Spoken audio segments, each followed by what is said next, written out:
What are you building? Beyond is a platform that I want to build to solve the loneliness problem. Like, how big does this get?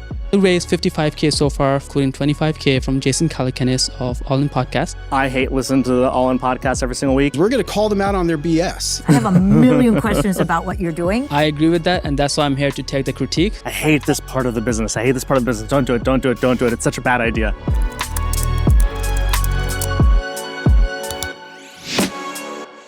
Next matter up. Let's do it. Let's do a round of applause.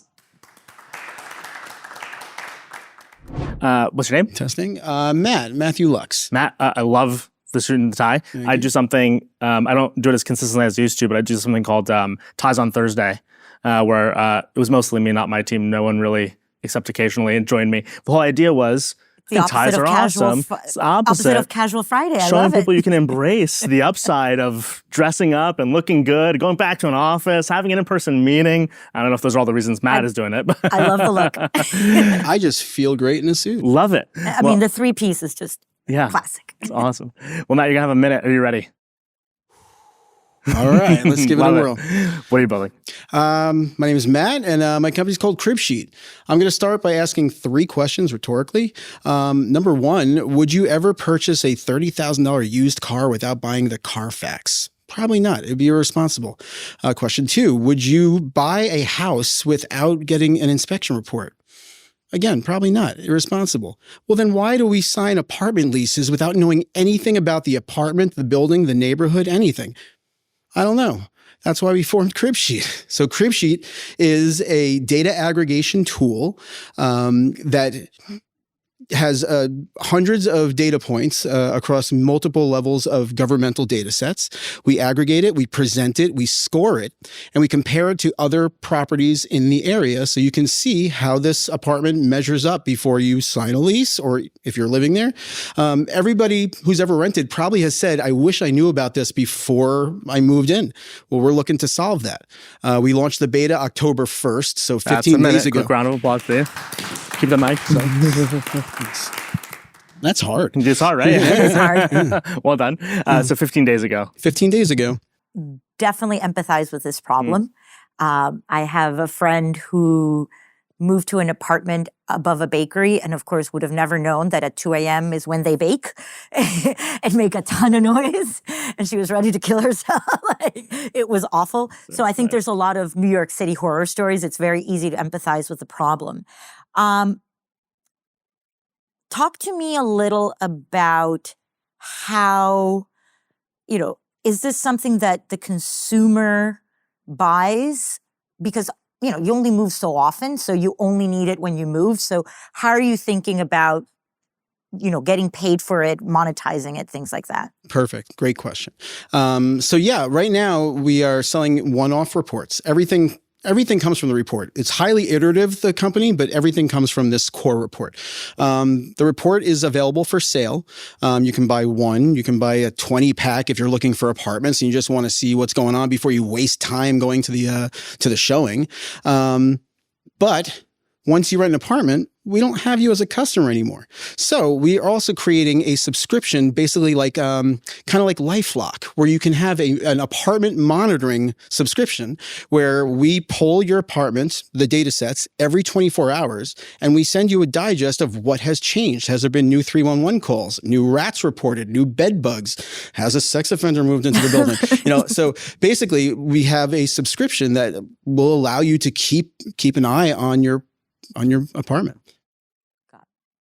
Because I'm trying to think, what's the one that's the neighborhood like? Open Door? Is that it? No, it's not Open Door, but it sounds like Open Door. Next Door? No, Next Door. Yes. Wow, that was a struggle. Yes. We've talked to some users of Nextdoor and Citizen app as well. The people who are very much on that. And Ring has a neighborhood feature now too. They really want something subscription-wise. Yeah. So they want something that would tell them because they're finding it on their own. It's too fragmented. I hate this part of the business. I hate this part of the business. Don't do it. Don't do it. Don't do it. It's such a bad idea. What's that? I like the rest of your business. Don't do this part. Okay. It doesn't make any sense to me at all. All right. We're just trying to monetize. Subscription, all that's user-generated content. Mm-hmm. The reason Nextdoor and Ring's neighborhood thing, they get attention because it's weird. this stuff doesn't update that much. You have so much value in another part of your business. I have questions because I'm sure it's been tried. I'm sure the people in the space have tried it themselves. We'll get to that in a sec. Let me very much urge you, because I've been waiting ever since you said the subscription thing, to be like, let's not. Don't. You have a hard enough and interesting enough business in the reports for the report's sake. These updates as a way to get LTV and recurring customers and all this other stuff is a very shoehorned way. Why do I think it's such a bad idea? Not valuable. If not enough people will pay, you can probably monetize in other ways, get a lot of it for free. And there's so much opportunity and challenge on the other part of your business. I'm like, oh, he's going to distract himself with the in-between apartments user that doesn't exist. Founder to founder, you can listen to me or not. Don't do it. Let's focus on the part I'm fascinated by. Yeah.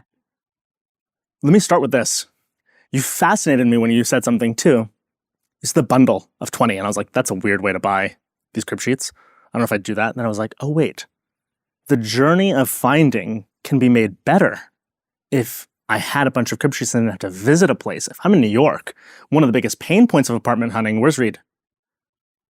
Intern had to go visit 1,000 places and had to be like, hey, I've got to go to me 1,000 times. And I've had that same experience. Oh, could I not go somewhere because I already got the CribSheet? Buying a bundle, you convinced me instantly. I don't know, again, the price of the bundle, and we'll get into some of the stuff there. But there's something about the user journey here that I think is really interesting and undiscovered, because I think, and this is the question I'm going to have now finally, the other players who have tried this have been probably the listing sites themselves. And so they've probably not been incentivized to be like, don't browse, don't visit, don't contact the broker. And so every time they've built a CribSheet style product, they haven't been like, let's make this a whole part of the renter's journey. But let me leave that as an open-ended. Now tell us about the prior attempts. You want to add that? Because I guess my question as I was listening to you was a little around conflict of interest, right?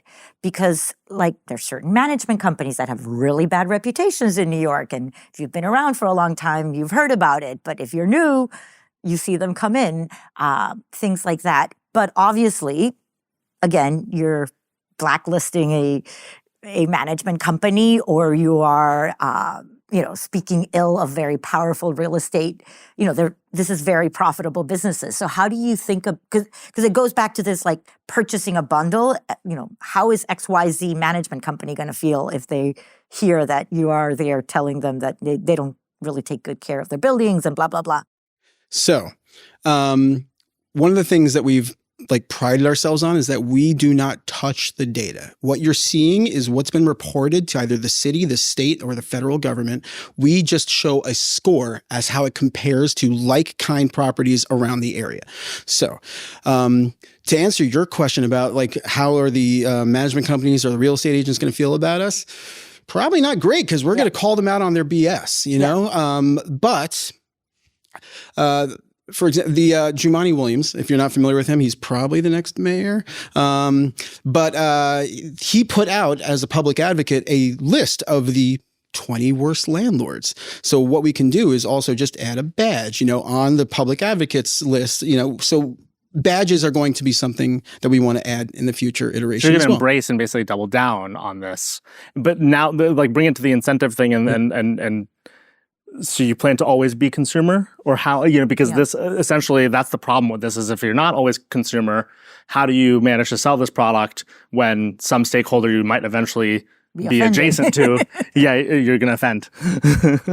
CoStar, Yardi, even Zillow, there are Cherry. There are tons of data services that are B2B for real estate professionals. There is no data product for consumers right now.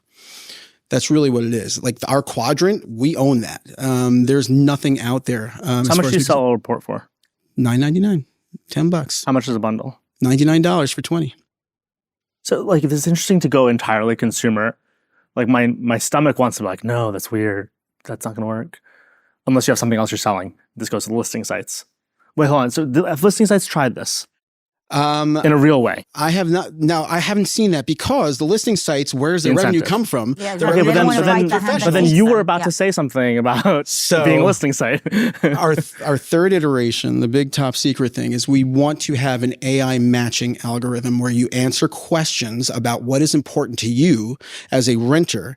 Then we take that information and we start weighing those scores, those CribSheet scores, and we start presenting the listings to you with your custom CribSheet score. We're not doing it yet because, again, there's a million marketplaces out there. We're not going to dedicate our resources to building another marketplace. Let's show proof of concept with the reports, and then we can get to that third iteration if we wanted to. How big is, I mean, I know New York City, there's, I don't know how many million renters. 2.3 million. 2.3 million, okay. 43 million in the United States. 43 million in the United States. But, I mean, how many of those are moving in a given year? How many of those have enough income that they can pay $100 for this? Like, how big does this get? So we started in New York City. The reason, obviously, we're all, I mean, the three founders are in New York. This is, I haven't moved in 7 years or something, right? A lot of people. You're an outlier then, honestly. Yeah, but I think that in most cities, people stick around for a while. I don't know, maybe you have other data. But, how many people move in a given year? Because I think that's really, to the point that we were talking about, is like those are the real target customers are the people that move. Yeah. I don't have the number in front of me, but I want to say at any given time, the inventory in New York City is around 60,000 apartments. So those are either getting rented or they've come on the market. So there's at any given time about 60,000. So let's say we're signing leases. The time to market right now, at least in Manhattan, is less than 2 weeks. So 2 weeks of it being on the market, it is rented, unless there's something terribly wrong with it. So there is a lot of turnover. There's a lot of opportunity here for renters. Again, New York City, 2.3 million. We have the same data sets for 100 other cities in the United States. So once we can show proof of concept in New York, next stop's LA, and then we just keep going down the list of the largest renter cities. Okay. Fascinated by this. I think it shares a lot of similarity with my career. I've built for job seekers. I built tools for job seekers. I now have Free Agency, which is Hollywood's talent agent for job seekers in tech. And the things that you're saying, it's kind of like the same thing. Like job seekers would like a lot of things, but the things Rachel's saying is true. They have the income. How often do they change jobs? What's the turnover in a given year? And all of these problems go to the same thing. We solved it by creating like essentially the broker that already exists in real estate. But they go at the same thing, which is like, are there enough people going to pay for this part of the problem? Right? Like, oh, am I going to pay for listings? Am I going to pay for interview coaching? Am I going to pay for... I think both of you have something in common in that you're putting the paradigm on its head. Yes. Right? Like usually people pay recruiters. Usually people pay the brokers. Both of you are going straight to the end consumer. And the only challenge hard. that I see in this one, I also went high end. Yeah. And so I charge 10% of income when someone has a job, which makes the model work in certain markets. And in certain markets, it still doesn't work. Yeah. And that's the challenge I have with this. I've been trying to imagine. I've become a brainstormer on your team while we've been on stage, by the way. But I love it. Absolutely see the use. Because that's the thing. It's like, it's clearly valuable. I would want it. How do we get a go-to-market that's going to have you fly versus have to become another listing website because you're looking for way to revenue? And I don't think by itself the purchasing is going to work. I think you get some amount of customers, and that could be an interesting lifestyle business. But for you to scale this thing, right? Yeah. The $9.99, like I think you need a lot of customers at $9.99 to get to a big business. Yeah. I know fundamentally renters have a lot of money, but they're not disposing of their income on things like this that often. They're not like often purchasing Intel, right? That's not a behavior they're used to. And so I worry about that part. What about that experience, of building the CribSheet? Does it have edges? As in, so you're telling them, name some of the things again. It's like gas leakages. So we have crime stats. Pests, what else? Like bed bugs or Yep. rats. We could tell you all the restaurant ratings in the area, what the health department has said about the local restaurants. We can tell you if the subway is late perpetually. I imagine there's certain things like schools where you do have to be careful because there is regulation around like, equal opportunity and you can't say certain things. I mean, brokers are definitely very, very careful about like, you can't ask them, does this neighborhood have good schools? Right? Like they can't really, So I'm curious, have you run into those types of issues? We haven't run into that issue, again, because we're not regulated by any entity. You're not a broker, I guess. But we also are getting that information from the government. Almost like scientific information. Right, precisely. These are all API calls from the city of New York. So you're not incorporating next door information or sort of somebody on Reddit complaining about. Okay, so it's we pride ourselves that we do not touch the data. What you see is what all government. Right. That's going to help us if we ever get sued. Also, which will eventually happen. Yeah, I mean, somebody's not going to be happy. Right. But that's the point. But just to your point as well, right now, all your information comes from either the leasing agent or the landlord, which are the two people incentivized to make sure you know nothing. We have to change that. And they also have regulations around what they can and cannot say. They have regulations around what they can and cannot say, but they're not going to volunteer any information if they can avoid it. So we are literally the only data service on the side of the tenant. I am a believer in housing as a human right, so this is personal for me as well. But there is nobody fighting for the little guy on the real estate. The little guy won't pay the money. That's right. I blame the little guy a little bit. For the sake of time, we're going to have to wrap. But the thing I want to wrap with, any final thoughts also from Rachel, there's something around like the edges there that we started to get into around like this is such a small market, but like I was like family planning around schools and like the neighborhood map. And I was trying to be like, okay, like what else becomes a product here? Then still the challenge is monetization. So I haven't solved that part of it. But this has gone from pitch feedback to again a brainstorming session. My posit to you is the pitch landed. We're like, great, CribSheet, fantastic product, cool. Next time I'm buying. As both a founder and an investor, we don't have any answers to that other stuff. And I get that you have answers of a kind, and it's the same answers I'd probably have if I was at your stage of the journey. Yeah. But there's so much that isn't going to work there or is just going to be a slog. Net of pitch feedback, spend more time in that. Right? I don't know where you're spending your time right now. You might already be like, okay, this is what I'm solving. I have answers right now, but secretly I'm workshopping it. Find other solutions. The subscription is too hard. Becoming a listing service, too hard and too incentive broken, just like the current system. But there's going to be an answer. If you can figure out how to shove CribSheets into some other experience or expand the CribSheet experience, whatever it might be, there's going to be an answer. Yeah. No, I like that idea of the edge cases of maybe it starts with rentals and then it becomes other things that people buy that really matter. The consumer intel company. That is the consumer intel, right? That you are I almost can visualize these, these ads were like, we're on the side of the customers, sort of. I don't know. Like Yelp doesn't give the restaurant grade, right? Yeah. Right. Yelp does not give a restaurant a grade. You could give the Yelp. You could give the government facts. Well, we were also thinking about once we have GIS mapping where we can actually plot all of these restaurant reviews is kind of doing the Yelp model where if you want to be the highlighted restaurant in your area, you can do that. But all this is it's all little things. We've got a lot of we got a lot of places we can go. But as long as the foundation, the report is solid, it's very cool. There's many things to do. For you, Matt. Keep it going. Thank you so much. Thank you. Good job. Man, it's one of those things where I want the product so badly to just like be all over the place. But as a founder, and I'm sure you felt this as a founder and an investor, you're like, okay, how can I scale this thing? It's hard when all you do is hit up against the wall. You're like, okay, this is going to be challenging. Is there a solution to this problem? This is also going to be challenging. There's no monetization is going to be hard. This customer's not going to pay. This model has been tried.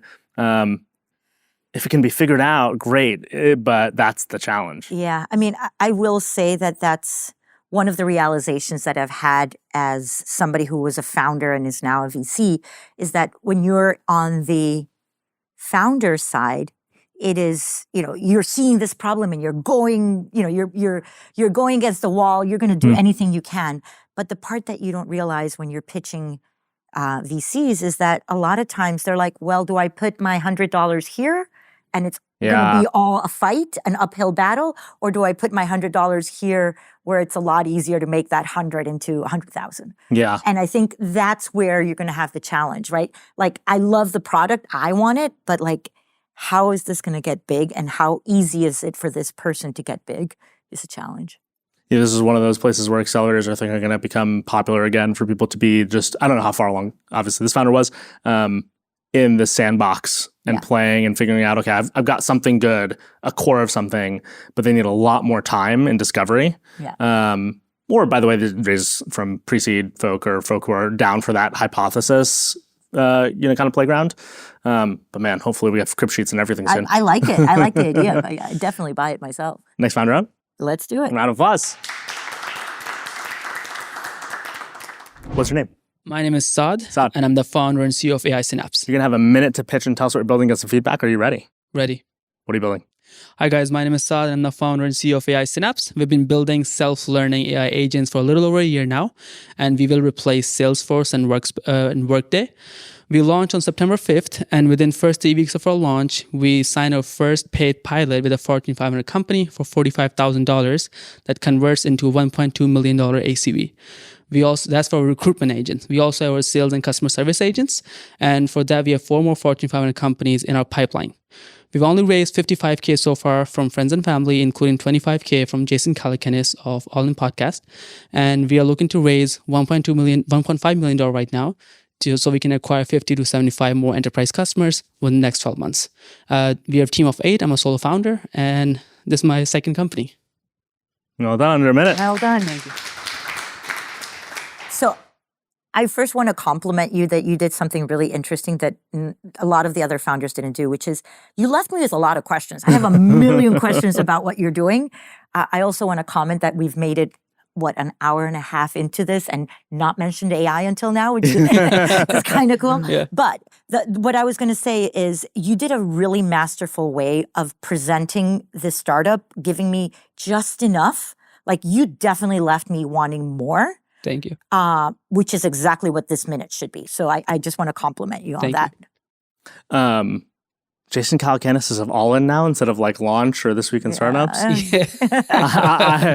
This is actual feedback, just so you know. Yeah. I would say Jason Calacanis of Launch instead. I hate listening to the All In podcast every single week. You don't know who you're talking to politically. And I know you're not saying you're aligned with the All In podcast, but that brought negative emotion for me, not positive. And everyone knows Jason has other kind of things going on. So Jason of Launch or This Week in Startups, but it's a good call out.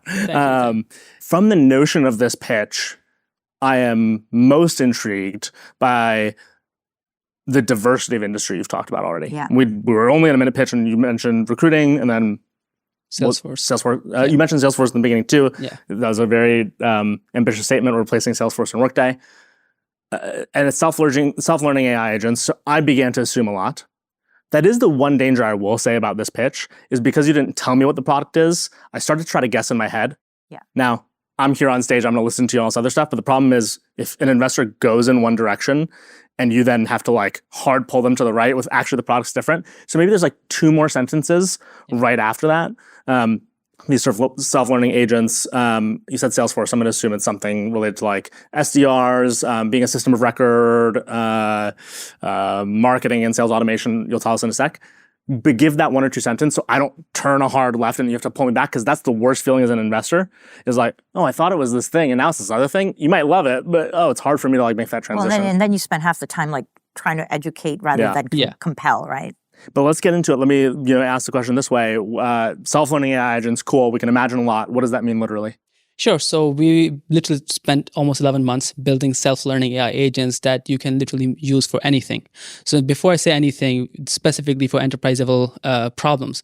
So you know how in every large enterprise, you have multiple departments and each department have their own tools. Then you have Salesforce to manage those tools, and then you have a team to manage that Salesforce.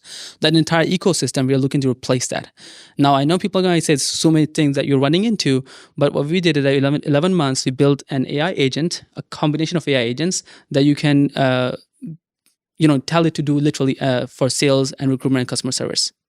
You said everything, then you said sales, recruitment, and customer service. And don't say everything. Okay. Say what you specifically mean, because I was like, that seems hard. Sales, okay, fine. How? So any manual work you do, right? So let's say, for example... No, don't give me the user experience. How's the agent doing it? How is the agent working it? How's the agent learning to do anything and doing anything? So we integrate with your entire system. We ask you 26 questions in the beginning to learn about you. Think of it as a new recruit that learns from you, learns from your entire workspace. Yeah. Stop selling me. How does it work technically? Technically, Are you using other models, foundational, open source models, closed source models, state of the art? What are you using? So we're using multiple different models for each different use case. We have 70 types of different small AI agents using multiple different models combined together that you call on one top agent. of RAG or on top of We your have own fine tunes? No, so we have fine-tune model, we have RAG, we have multiple agents critiquing each other as well at the same time. But yeah, we have a lot of chain of thought. Yeah, chain of thought. I know you're not always going to want to like assume someone can have that lingo. Yeah, that's why I did. I want a little bit of a tease of that in the beginning too, because in my head I'm like, okay, immediately an AI company, I go, how fast will the foundational models replace you? And we can get to that in a sec. And so I want to hear a little about your secret sauce. You've been doing it for 11 months. When you think about the notion of these AI agents, you say they can do anything and they can kind of replace anybody. Is a boss turning them on? Is a person replacing themselves? Is a person being replaced? No, so we are not looking to replace any humans. What we are looking to do is replace your manual work. So what we want for humans is to focus more on the building relationships as a human instead of spending 75% of your time on multiple different tools. So all the manual tasks that you're currently doing, we want to take that out, handle it by AI, so you can go ahead and build a relationship with your client and focus on what you're doing well instead of learning new tools every other day. So I guess what I'm struggling with is I've seen a lot of specialized agents, right? So whether it's for CRM, whether it's for recruiting, whether it's for insurance, like very, very vertical knowledge. And so what you're talking about is very horizontal, right? Yeah. And so if it's going to be that horizontal, then the technology has to be that much better that it works across those industries. So a little bit to your point about like getting a little bit more technical in the pitch, a little bit more, tell me how this secret sauce, how the technology is that much more superior, that it can have all these applications and can compete against those that are taking the vertical approach. Yeah. Without telling too much, and the reason I don't want to say it because, a lot of people watching this. Are there, I'm going to guess you don't have actual proprietary methods. You can like say real that. proprietary methods? But here's the thing. Don't be afraid. I'm not afraid. I'm never afraid. If we didn't have those proprietary things, we wouldn't have results. So what is it, like an action model? Like how is it taking action? So we have action models. We have RAG in there. We have chain of thought. We have those things combined together. Then we also have a self-training method that after every 3 to 4 weeks, our agents look at the best performing data. But what is that doing? That's giving them a system instruction customization? Like, what is the self-learning part of that? Yeah, that's what I'm explaining. So it extracts all the best performing data and then train itself on that performing. When you say train itself, what do you mean? So literally, we have triggers in there. We have triggers in there. Yeah, system instruction. We have triggers in there. After before we and have workflow modification. Yeah. Okay, but it's not training the model. No, so when we have all the data combined together, so we have certain thresholds. If it doesn't meet that threshold, we create more synthetic data. The model's not changing. Model is same. Yeah, model's same. Yeah. I'd be careful then. Yeah. Because you're not creating a learning agent. You're creating a system that learns. Yeah. But your agents, like self-learning agents, are going to mean a thing if they don't already in certain labs. Your model's not changing. You're not fine-tuning the model. So I'm going to clue listeners on YouTube and others as to what's going on in my head. And it sounds like Rachel's with me on this. So hey, here's what he's doing. So sorry. I don't think it's a secret sauce. I think your execution is the secret. Sounds like you're doing well. So I'm going to reveal some of the secret and you'll do excellently. It's a combination of taking a bunch of agentic behavior, so basically giving AI a pathway to take multiple actions over time, kind of see its own actions in steps, and correct itself and take multiple actions in a row. That on top of action models basically say, hey, agent, you can also like interface with an API or a web browser. Do you need a scratch pad, a notepad, whatever else you might need? We'll give you tools. Then RAG, that you might know, retrieval augmented generation. That's where basically it's going to documents and getting intel. And the learning part of this is all of that's a workflow. All of that's probably some sort of workflow that's pretty dynamic. And so he's using it to basically say, hey, every week, that workflow, probably by AI, will be customized based on what we saw work, based on the behavior your team took, based on the behavior the agents took. So if we have an AI SDR who's trying to like submit into a Salesforce form and it keeps failing, the AI will try to like modify the workflow, probably call for human intervention if it doesn't work. It always works. The last part is not correct. Okay. Go. Yeah. So yeah, the correction part is there. If it's not correct, it's gonna do that. But let's say the only difference there is after, let's say, a couple of weeks when we have the trigger on, it's going to take the best performing data and then train the base model. What is the base model? Fine tuning. It's going to fine tune the base model by the base system model, triggers. Action model or language model? We have both action model and language models in there. Yeah, I have that face too. But I have it in my head. I'm trying to visualize. I'm processing. Fascinating. So what's the interface, by the way? So if I'm building how does this look? Because go again, ahead. are you depending on engineers to utilize this and deploy this into companies, or am I, as the marketing manager who's quasi-technical, going to figure out how to use this? So we could only go after one type of market. Either we could go early stage where anybody could use it, we can go large enterprise, what we're doing right now. So the problem we saw is that large scale enterprise, they do not want to see an avatar sitting there and you talking to it. So what we did is that we put the front end interface similar to the tool they're using right now and put all of our technology in the back end. So it looks very similar to what you're currently using, but the results you're seeing are 10x better. Cool. We're currently using... Meaning... For example, the interface you're using similar to HubSpot, so Salesforce. The CRM agent looks like HubSpot. So you're just like But who's deploying that initial thing? Who's deploying that thing? Who's integrating that into the enterprise? So that's what we do in the first integration time period. So we have 4 to 6 weeks of integration. So you're building custom period. interfaces? No, the interface is the same, but we do custom integrations. Look like? So that's what it looks like. Chat? No, Salesforce and HubSpot. So we have a combination of things in there. So did you select what are the top players in each use case and create mirror images of those? Similar to Is that, the way I should think about it? Yeah, similar. Okay. So it replaces my CRM. So it replaces my CRM. Two CRM replacers in one episode of the feedback loop. You guys are ballsy. I like it. I like ambitious. And so it looks like a CRM. I am what am I? I'm a sales manager, an SDR, a VP of sales. What am I? Yeah, VP of sales. VP of sales. Yeah. And I decide, instead of sending a record to my SDR, record update, I type, please update this record. You go and you tell you can either write that. That's on the CRM part. On the sales part, what you're going to do is that you're going to go in there and tell the AI, hey, I want to get 10 new customers or 20 new customers. It's going to go find, let's say, 1,000 new leads for you. How do I, as the VP of sales, know which activities are possible out of this tool? Yeah. Which activities is possible for you? For example, in getting customers or what? Yeah. You gave that example, but how did I know it was capable? How do I know what it does? So because it can do anything, right? Yeah, theoretically. Yeah. So that's the hard part. But the thing is, it's not you cannot just go and use the platform by itself in the beginning. You have to have an account executive to onboard you. So that's where we ask you a question, what your needs are. And that's how we show you, what you have to do. I mean, are you an on-demand AI consultant for enterprise? No. Because it kind of sounds like that's what you're doing. Yeah. It's like you're going in and building one by one. No, we have it already built out, but we're doing custom integrations with all these large enterprises. Well, what are the use cases? So okay, maybe this is we're going back to the problem with the everything word. When you say, okay, go find me prospects, it's going to need a browser. It's going to need some version of search. It's going to validate structured data.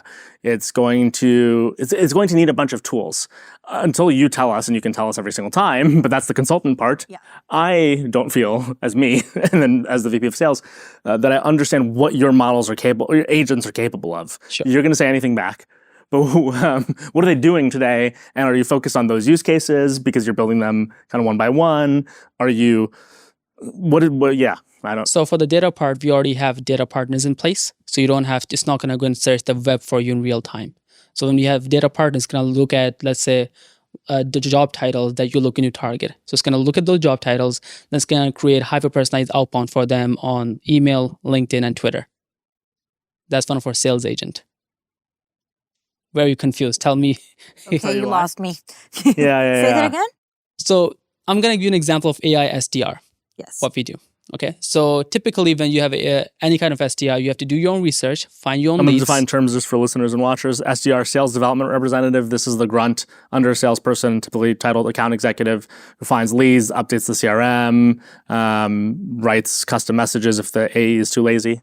Yeah, so all that. So so let's say you have an AI SDR, right? So typically what an SDR does, it goes and finds the leads for you, research on them, find their ideal customer profile, then see who the decision makers are, then creates outbound campaigns for them, and then wait and hope for a response back. So off this that I just mentioned to you, that's what our AI SDR is going to do. You're going to tell it hey, I want to get 1,000 new customers. It's going to go and do research for you first, find the right ICP, based on the information you gave in the beginning. It's going to ask you questions on the onboarding process only one time, and then it's going to go find the right decision makers. Then it's going to check, okay, based on the information it has about your company, which of the decision makers are a good fit for you. Okay, that take example from and check their LinkedIn, social media profile, and see, okay, who are a good fit. Do you have an AI graphic designer? No. See, this is the problem. I don't know that. This is like the struggle that I think we're having. Yeah. The boundaries of what this is doing and why it's doing the things do not feel clear. Yeah. Like, did you decide an SDR is the first job? The word everything did way too many tricks. I mean, I guess to me, it's like just that part I've seen as an entire startup that is just that only does that and really, really well. More and more what I'm feeling is you're describing a AI consultant for hire than an enterprise company where they're saying you have to integrate AI into your processes, can just hire you and get you to build that one flow. So, by the way, even more so that when you said it's limited to data source. So like, I don't mean this as a critique, but like it's not even the best AI SDR because it doesn't have web access. It's using one source, which by the way has flaws because that source could be incomplete or it could be lack contextual information from the web. So, and that's fine, right? If a customer wants it to a point and buys that specific solution, but it's not doing everything. I mean, I accept. I shouldn't have said everything. I accept that. But on the other side, let's say if you look at the sales agent and the agents we have, let's say if you look at the sales agent, I wouldn't say consultant because a consultant can get you results based on, No, she means that you're a consultant. You're a consultant. No, you're a SaaS. But it sounds like you're building custom for each customer. Or you found one and you're repeating it, but it still sounds. In that case, then would want you to be the SDR AI, not the everything. But then, exactly, that's my point. It's like, then you are a company that is building specifically for SDR AI, right? But you're saying, no, I'll build that, but then I'll also build human resources and a recruiting tool or whatever. So that's where it becomes very not replicable. So, like how all the big enterprise are dependent on large tools like Salesforce? Correct. My goal is that if you have a sales department, marketing, customer service, recruitment, and data analysis. Those 5 departments are crucial to any enterprise. What I want is that instead of using multiple different tools for all those departments, you all have one agentic same pitch as team. Earlier, except not this one's agentic, that one's just integrated. Exactly. Okay, sure. We have traction. I like the parts of what you have, just to be clear. I'm not I'm not negative on your vibe. I think you're putting together weird. And by the way, though, it also feels like if I went to your landing page, I probably would feel the same way about your landing page. First time experiment. What's the website? What's the website? AI-synapse.io. My hypothesis is that you have a way that you have formed this in your head that makes a lot of sense to you and to your customers. I agree with that. And that's why I'm here to take the critique so I can make it better and understand it for the people. And this is where I think it's like the same thing we've been talking about. And I'll let you, if you have thoughts, I'm going to read while we do a little bit of this. I want you to find out first whether you are the self-learning AI agent thing, which that happened to me. The whole, I turned left and you pulled me. I was like, okay, I'm into LLMs. So I learned that as something in my head. I was like, okay, this thing's going to be interesting and a learning agent and fine-tuned models, blah, blah, blah. And then it's this very applied use case and you want to replace CRMs. Those are so different. I need you to find a little bit of a home, but let me read this a little bit if you want to. No, I was literally in my head wondering, like, how does he sell this? How do you explain this to customers? Like, when you got this enterprise client, how did you get him? What did you sell them on? So first, I try to understand what their biggest problem is. And then I'll lead with that solution that we currently have. So I'm not going to go and say, we have so much stuff. No, I know what your problem is. But who were you selling to? Were you selling to the HR department? Were you selling to the analytics department? So the recruitment agent we have, that's only for insurance companies. And then sales one is we have literally... Why? Huh? Why? Because I have relationships there and it's easier to sell. But if I'm not a real estate company, insurance. Insurance. Can I buy it anyway? You can buy it, but we're still too early for PMF where we don't know what our... But why? Why from a product perspective is it not going to work for me? No, because they hire so many people every year. But would it work for me? If you're... Off the shelf tomorrow? Yeah, you can try it. No. If I'm what do I want to be? What sort of company am I? I'm a restaurant. Yeah. Can I use your insurance company marketing agent? No. Why? Answer me founder to founder. Why literally, technically? I've never tested it for that, so I have What do you think will go wrong? I don't think restaurant people have LinkedIn's or online social media Okay, so profiles. interesting. So like, see, this is some of what we're finding, right? Yeah, It's like that's the verticality that is the exactly. challenge. Yeah. You're like anything that's like an SDR. What's like an SDR? A recruitment SDR. That's kind of what you just said. You might not realize that like that's how people think about it, but Yeah. like in my head, I'm like, oh, you're saying grunt sales thing. Yeah. And that's a category though. Your entire landing page could vary that better could be than just a business. better than That's- grunt sales thing. There's yeah. some other word Yeah. I'm looking for of like Yeah. a recruiting associate is essentially an SDR. And a customer service person of a certain seniority is essentially an SDR. And so maybe your first layer is SDR 4. And maybe you want more layers, but you got to start very much in this place because as a relatively technical product person, I'm trying to imagine your backend. Yeah. And your backend Yeah. so far is quite confusing to me, Yeah. but that's very clear. Okay. And that's probably because, why is it very clear to me? Like, okay, great. When he said they don't have LinkedIn's, he's relying on Yeah, either now, data sources of even LinkedIn that dumps. just gave me a much better picture of what you're doing. Exactly. Structured data on top of these things. Yeah. There's probably a lot that you're doing in terms of your backend when it comes to RAG that has to do with like, you've got to know for the first time what sort of data are these people dealing with. The self-learning AI agent thing, I think, is the biggest thing to maybe reorient. Because by the way, it's really interesting as I'm reading this. So let me talk about what I'm seeing here.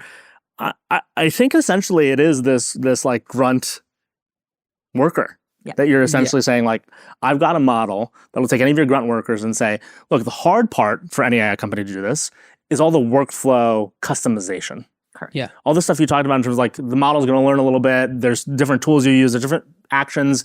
This person, even two of the same company, you can go to two restaurants. Well, I'm going to use restaurants even though they're not your customer, but that restaurant's SDR, I don't know why I have SDR, is different from another restaurant's SDR. You get my point. Two different SaaS companies, their SDR might behave differently. Your thing can actually live with you, whether you're Ramp or Airtable, two SaaS companies. That's a very interesting thing. Again, it goes back to, it is more of the AI SDR product that we have heard as startup pitches. So you'd have to contend with being lumped in a competitive bucket. Yeah. But that's way more compelling to me because it's also very legible. No, one thing I'm going to do after this, I'm going to watch my video. Yeah. I'm going to see what things I'm not doing right. And self-learn. Self-learn. Yeah. Listen, for the sake of time, this has been a fun Thank you. conversation. Thanks Thank for you so much. doing Thank this. you so much. We appreciate it. For the sake of time, too, shall we welcome the next founder to the stage? Yes. I think it's our last one for the night. So let's make it speedy. Last one up. Zika, how are you doing, buddy? Good. How are you? Good. Hi. He pitched on episode 2, 3, 1, 5 with a different. Yes. So no more Gobi. No more Gobi tonight. No more Gobi tonight. Interesting. Okay. So we're going to hear something different, but you are a vet of this stage. Well, it wasn't this stage. It was at our old office. You're a vet of this philosophical stage. The same cameras. Are you ready to tell us about what's new? I am ready. You have a minute. What are you building? Okay, so I'm Zikai and I'm building Beyond.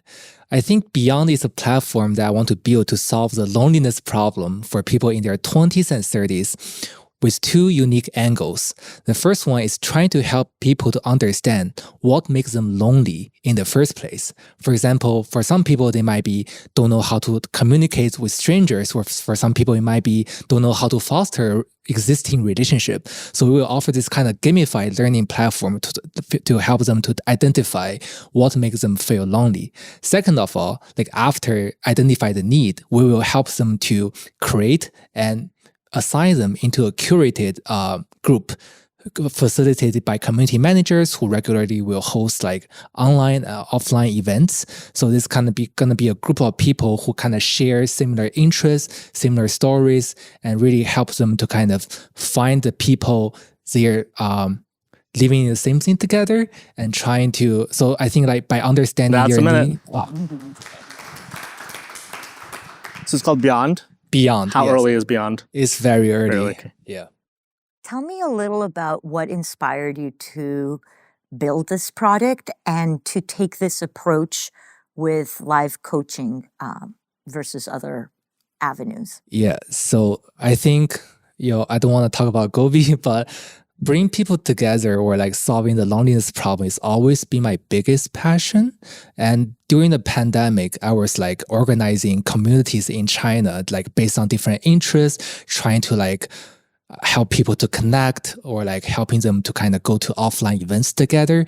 But the things I learned is like, hosting or organizing communities like this are really, really hard. So I was back then I was hoping, is there going to be a brand that can help me to kind of facilitate what I was doing in the community space? Because I think that's one reason, but also the self-growth reason is that I feel like people are talking about the lonely, they feel lonely, but in deep, like they are kind of lost in their life. For example, they don't know like, oh, what caused my loneliness? Or, like after graduation in college, it's like there's not going to be a group of people you meet regularly. So it's like you're alone in this world. So I feel like maybe some people just lack those kind of like social intelligence or like skills necessarily to kind of like, out of college into the society and meeting new people. So I think that's why I also want to like put this kind of learning experience into the product. Also, like part of it is from my personal experience. I feel like I was like super introverted before, and I feel like coming to where I am is a lot of self-realization and learnings as well. I will say, I think those two ideas of learning about why you're lonely and then collecting people into groups are quite separate. Now, I think you can have that as part of your onboarding, helping people understand why they're, lonely is a useful thing, but you can't make it part of your concept or startup pitch, because that is its own like meditation or therapy startup of like, let me help you figure out why you're lonely, because the answer should not always be, I think, meet people. Now, I think it could often be meet people, so I think it's fine to have as part of your onboarding, but I'm not sure it's part of your core story. I see. Or people being lost can be part of your core story, but solving that by asking them about it and figuring it out. I believe in this loneliness epidemic. The stats are very clear about it. The stories people talk about are very clear. There are 2 startups that I think are tackling this curated group thing for people, or at least the 2 most significant, Time Left Yes. and 222. Yes, I know both of them. I learned about them actually because someone else was pitching a startup. So there's other smaller startups even pitching about it. And by the way, I still think Time Left is like a very interesting name for a startup. It sounds like a death startup. I was going to say, it sounds like death tech. Yeah, exactly. So 222 is interesting too. So okay, that in mind.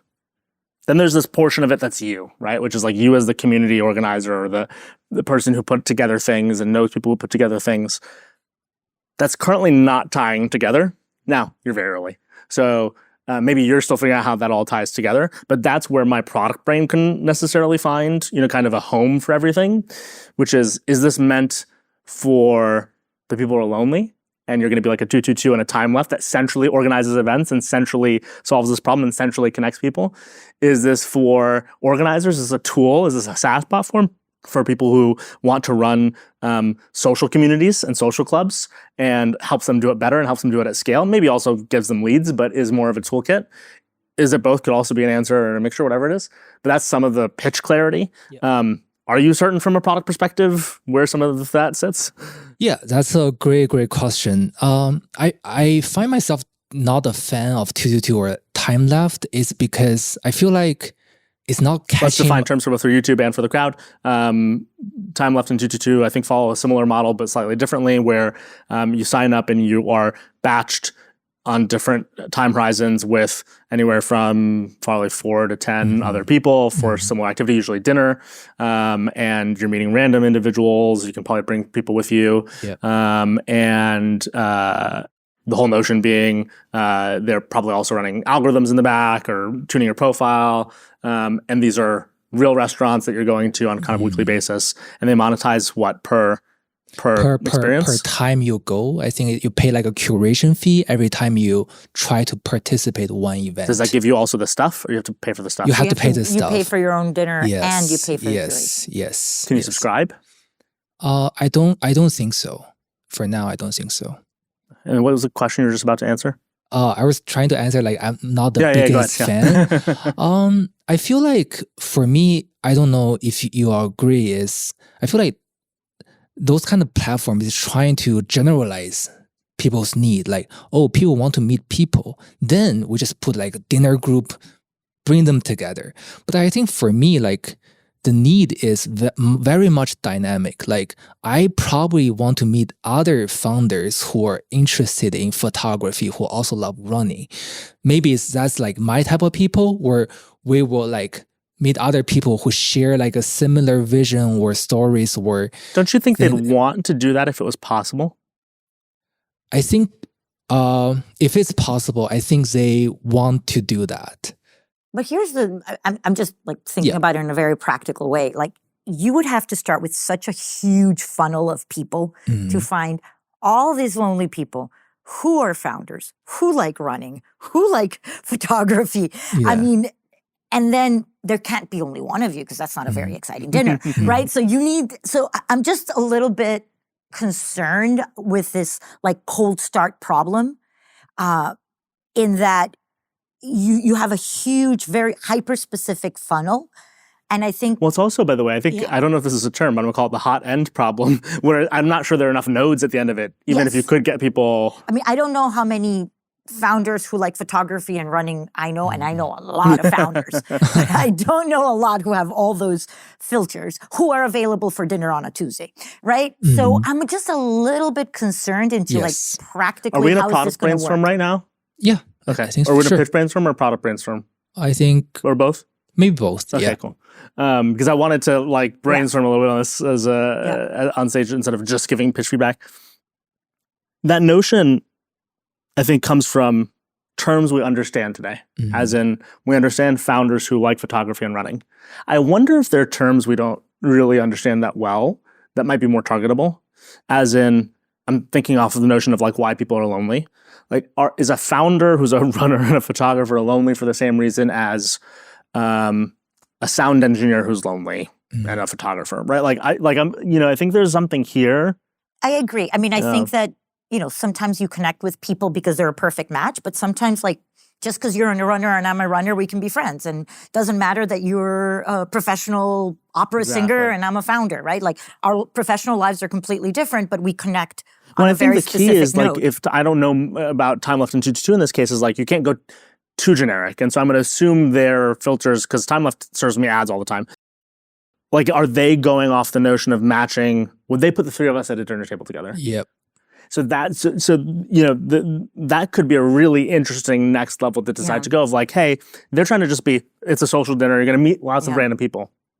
But there's notions of loneliness where you might share the same, I don't know if it's values, same social qualities, same quirks, same human needs. Because that's when we go back to your question of why are you lonely? Yeah. So I do want to make a disclaimer here is I don't want to try to differentiate with 222 that we're just going to be like super targeted people who match with you. But I was more making a point that instead of just like having dinners with those people, I want to meet people who really gets me or like really having a same passion or like can talk about similar things. And I think also the other differentiator could be like the form of events. I was not a fan of dinner series in the first place. I much prefer those kind of like self-organized, maybe just like meet up in the park or like in someone's living room that talking about exciting things. So I think that's another So I'm like differentiator. leaning towards like Meetup and Luma. Yeah. Because the other thing that came to my mind was Lunch Club. Oh man, that's throwback. Do you remember? Right? Do you remember Lunch? Do you know what it is? Nope. Oh man, that's so interesting. Who remembers Lunch Club? Anybody? Oh man, we need more venture nerds. Is that what we are? Jeez. Is this around? I'm about to like groan about a startup that exists. A16Z backed, if I remember correctly. Yeah. Pandemic time or right before? Well, so I started playing around with it right before, and the reason I was going to mention it is I played around with it right before the pandemic. The idea was they ask you a bunch of questions and they just match you with somebody that's going to be interesting. And you can sign up and say, I want to meet once a week, once a month, however often you want. They'll serve you matches. They'll tell you a little bit of why you're connected to each other and have you meet. So initially, pre-pandemic, it was actually meet for physical coffee. I got to tell you, I probably tried like 8 times. Half of the time I canceled, half of the time the other person canceled. It's really hard to take an hour or 2 out of your day to go meet an absolute stranger just because Lunch Club told me that we both like running. Now, the pandemic hit, we're all stuck at home, we're all feeling lonely, we're all feeling desperate to expand our intellectual, professional, social circles, and it totally took off while people were stuck at home because you were there for a few months. For a while. It did well for a while because people were I guess, Desperate. do we think of it as successful though? Now, I did like yeah. 3 of them and I Yeah. dropped off. well, this is the thing. I think what happened with them is they were very, very high quality initially. Hmm. And as they scaled, I saw the quality of It's people. like the on-deck problem. It's the Yes. same thing. What do you think was the potential if it stayed physical? Very limited. Oh, because of the cancellations. Yeah. I mean, I don't know, but at least, and that's New York City where it's easy to get from point A to point B. Like I can't imagine in an LA or somewhere where you actually have to drive 20 minutes or an hour to get to the other person, how that would even work. Such an interesting comparison though, because it was very much trying to do it off of interest, to your Yeah. point. And I remember I was like, I got signed up with another founder because I was founder. And it was just this, but it felt very, and superficial is the wrong word. Superficial, yes, but also something else, something a little bit contrived. Contrived, forced. Yeah, like yeah. But again, I think it goes back to this idea of the funnel of like they only had X number of people, and if you stayed around for like I just kept on being fascinated and trying it, but then after a while, like I ran out of matches, and so like the quality of the matches were definitely not as good. There's this interesting triangulation between Lunch Club, Luma, Meetup, 222, and Time Left. Yes. That is beyond. Yes. So you have to But I think tie it all together. We bring this back to the pitch, actually, funnily enough. Like, what's fascinating, and you and I have talked about this, both in the context of Gobi, but also when you've attended as an attendee, the idea of the loneliness epidemic is such a huge problem. The problem is definitely there. That is Huge. definitely a need. And I think the thing to think about is what are the places where you can build that thing that you want, which is another comparison I was going to make was Reddit. You're like, I want it off of interest, right? You don't want to go so far to be Meetup or Luma. You don't want to go so far to be 222 or Time Left. You don't want to go so far to be Reddit. There's this interesting yeah. like thing there. I think there's also a human piece of like, you don't want to, obviously the thing about Reddit is like there's very little friction, right? I sit in my living room at 2 a.m. in my pajamas. But that doesn't really, like it solves it a little bit, but not as much as in person. On the other hand, in person has a ton of friction. And so that I think is one of the tensions that I'm seeing here. Was there a startup or was this like a Snapchat feature or something where like events could be happening and you could just like drop in on them? What am I making up? I don't know if Did I just make that up? possible. You can see that. I remember something like that. Definitely a lot Yes. of players in the space. Yeah, it's true. So, Anyway, explore because this Yes. is fascinating. And that definition of, how do you, when you think about all of the pieces that we've discussed today, it's not that any particular one of them can work in isolation. Yep. You do have to have bits and pieces of all of these companies as part of your DNA. And you've got to find your way of essentially saying, I'm going to give myself a competitive advantage on that notion of being customized. What customization means will be how you then sell yourself. Because then you can say, here's how we're different from 222 Time Left, Meetup, Luma, etc. I see. Sounds good. Thanks for thank sharing. you. Congrats Thank on second you. time on stage. Thank you. I had an idea for CribSheet just now, by the way. So the entire time I was like, I know it can't be a B2B API because those companies won't want to implement it because of the same stakeholder problems as doing it themselves. But if you started first as like a Chrome extension, kind of like Honey back in the day, and you forced it on top of StreetEasy and Zillow and all these, and then eventually you're like, they're using it anyway, you should buy it. And then the first one of them that buys it as an API, you're going to shame the other company. Be like, they have CribSheet ratings. Are you going to be the listing site that doesn't have CribSheet I ratings? like Then that maybe it go-to-market. snowballs. Yeah, it's an interesting one.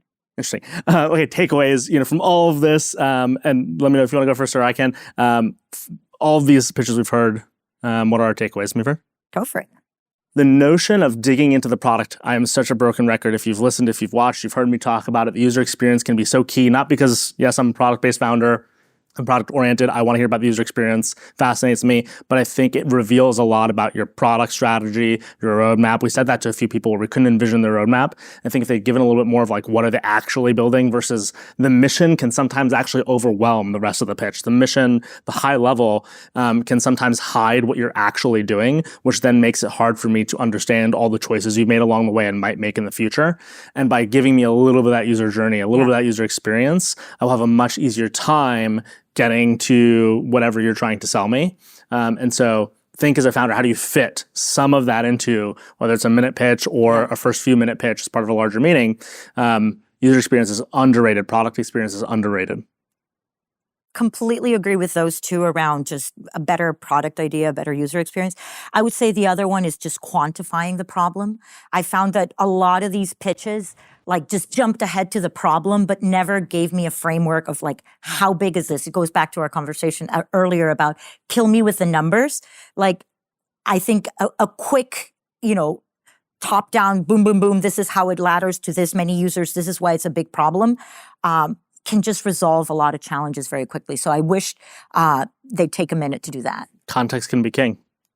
Rachel, this has been fantastic. Thank you so much for all of your insights and your feedback today. Thank you. Absolutely. Shout out to the awesome founders who got up on stage and are trying to change the way the Earth spins. Yes. Shout out to the Feedback Loop team. Woo-hoo. We do this every Tuesday. So if you're around next Tuesday, see you then. And if you're not already subscribed on YouTube, Spotify, Apple Podcasts, Amazon Music, your favorite podcasting platform, best viewed either live or on YouTube, thank you very much for your support. All of that means a whole lot to us and to the people who get up on stage. Good night, everybody. Night.